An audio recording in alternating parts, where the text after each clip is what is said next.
A missile streaked through the sky over the Red Sea. Its target? An American F/A-18 Super Hornet. The pilot had seconds to react. What happened next changed everything. It was December 2024. The Red Sea had become a war zone. Houthi rebels from Yemen fired at ships almost every day. They used drones. They used missiles. They wanted to block one of the world's most important trade routes. The United States Navy was there to stop them. Carrier strike groups patrolled the waters. Fighter jets flew constant missions. Destroyers stood ready. The mission was clear: protect innocent ships and keep the sea lanes open. But the Houthis were bold. Too bold. They had already attacked cargo vessels. They had launched drones at warships. But they had never tried something this dangerous before. They were about to cross a line. The F/A-18 Super Hornet took off from the USS Dwight D. Eisenhower.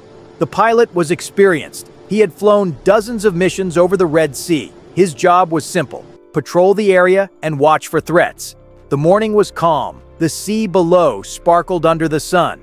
But calm doesn't last long in a combat zone. Inside the cockpit, the pilot checked his instruments. Everything looked normal. His radar was clear. His weapons were armed. He flew at cruising altitude, eyes scanning the horizon. Then his warning system screamed. A radar lock. Something on the ground had targeted him.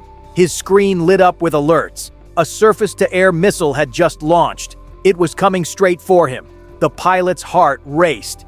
He had trained for this moment his entire career. But training and reality are two different things. This missile was real, and it was fast. He pulled hard on the stick. The jet banked sharply to the right. G-forces slammed him into his seat. His body felt like it weighed 1,000 pounds. But he couldn't think about that now. The missile climbed higher. It was closing the distance. The pilot released chaff and flares. Tiny metal strips exploded into the air.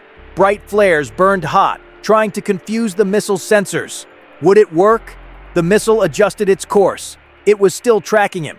The Houthis had used a sophisticated system. This wasn't some old weapon from the Cold War. This was modern. This was deadly. The pilot dove. He pushed the jet into a steep descent. The ocean rushed up toward him. The altimeter numbers dropped fast. 5,000 feet, 4,000, 3,000. The missile followed. He pulled up hard at the last second. The jet leveled out just above the waves. Water spray kicked up from the sheer speed. His aircraft shook violently, but he was still flying. Behind him, the missile couldn't adjust in time. It slammed into the water and exploded. A massive plume of spray and fire erupted where it hit. The pilot breathed hard. His hands gripped the controls. He had just survived a direct attack, but the mission wasn't over. He radioed back to the carrier. His voice was calm but firm. "Splash 1 Sam, I'm heading back to base." The message was received, and within minutes, everything changed. The USS Dwight D. Eisenhower went into high alert. Every radar system focused on the Yemeni coast. Every weapon system came online. The Houthis had just attacked an American fighter jet. That was an act of war. Intelligence officers worked fast. They tracked the missile launch site. Satellites showed the exact location. It was a mobile launcher hidden in the mountains. The Houthis thought they were safe there. They were wrong.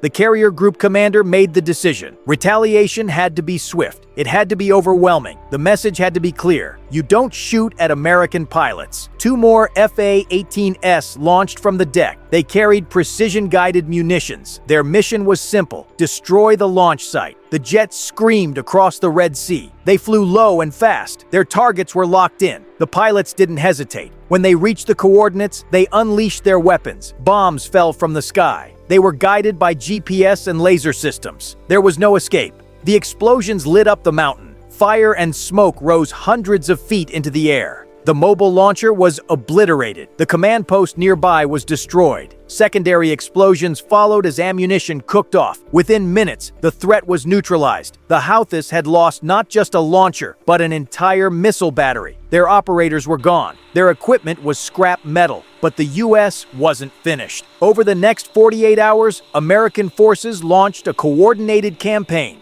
Destroyers fired Tomahawk cruise missiles. Fighter jets struck radar sites and command centers. Drones hunted for hidden launch positions. The Houthis had started this fight. Now they were paying the price. The pilot who survived the attack returned to the carrier. He was shaken, but unharmed. His jet had a few scratches from the close call, but it was still flyable. He debriefed with intelligence officers. every detail mattered.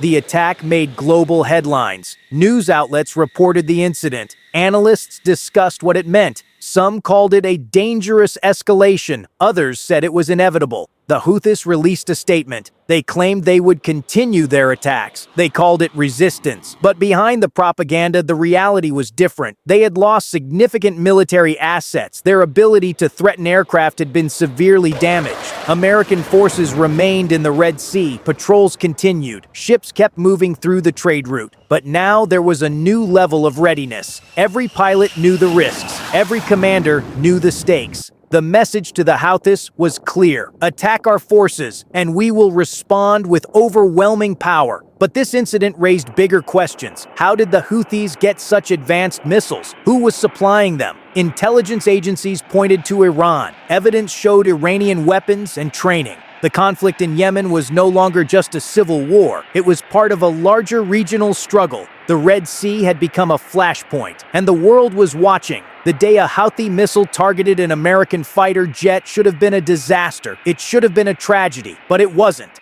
Because of skill, training, and quick thinking, the pilots survived. The Houthis learned a hard lesson that day. You can launch a missile at a U.S. fighter jet, but you better be ready for what comes next, because the U.S. military doesn't take threats lightly. They don't back down, and they don't forget. The Red Sea remained tense. Attacks continued, but the balance of power was clear. The Houthis could cause problems. They could launch drones and missiles, but they couldn't win. That pilot returned to the skies the very next day. His mission continued, because in a war zone, there's no time to stop. There's only the next mission, the next patrol, the next fight, and every time an F/A-18 takes off from that carrier deck, the message is the same. Don't mess with American pilots, because if you do, you'll pay the price. That's the story of the day the Houthis made a huge mistake. They targeted a fighter jet. They thought they could get away with it. They were wrong.